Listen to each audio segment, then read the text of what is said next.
Em Antônio Martins eu estudei o primário e o ginásio, ainda de uma família pobre.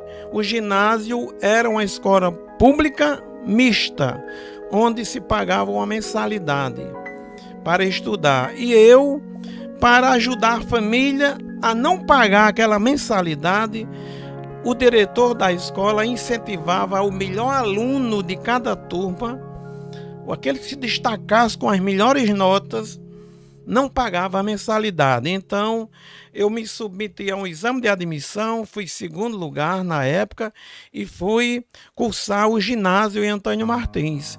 E com esse incentivo, eu fazia todo um esforço, né? Eu era um aluno dedicado, era o primeiro lugar da turma e eu estudei a 5ª, 6ª, 7ª e 8ª série sem nunca pagar uma mensalidade, porque na época eu me destaquei, fui o melhor aluno da turma durante todos os meses, durante 4 anos.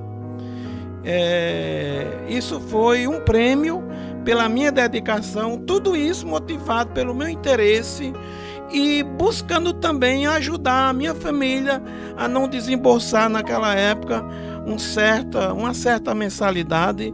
E aí na época eu fiz um esforço e colaborava com a família, trabalhando e colaborando para não pagar essa mensalidade no ginásio municipal de Antônio Martins. Na época o diretor era o Dr. Gêner Xavier, meu amigo, meu médico, meu professor, que estava morando na época em Antônio Martins com a sua esposa, minha amiga, doutora Esther, advogada e grande professora de português.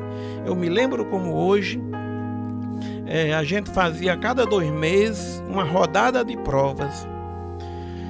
E eu me lembro, meu caro povo de Antônio Martins, amigos internautas, que num desses bimestres eu fiz 10 provas e eu tirei 10.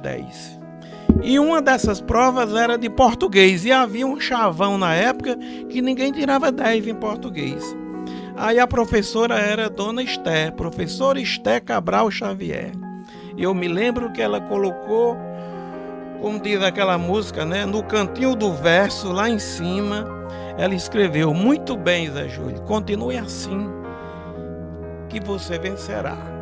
Foi uma frase histórica para mim, que me serviu de incentivo, de motivação, e eu segui aquele conselho de Dona Esther, de Antônio Martins.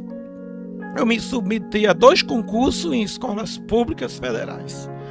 Colégio Agrícola de Jundiaí, que era um grande sonho de todo filho de agricultor, estudar no Colégio Agrícola de Jundiaí, sonhando em um dia ser um técnico agrícola da Emater, da antiga ANCAR. E na época, eu também, no mesmo ano, no final de ano, eu me submeti a um concurso de admissão na Escola Técnica Federal do Rio Grande do Norte, antiga ETFERN, que passou a ser Cefet e depois IFRN. Pois bem, eu fiz o concurso para ir para a Escola Agrícola de Jundiaí, era um internato, uma escola federal, para fazer curso de colégio de técnica agrícola, e fiz o concurso para a Escola Técnica Federal para estudar eletrotécnica na Escola Técnica Federal de Natal, que hoje chama-se IFRN.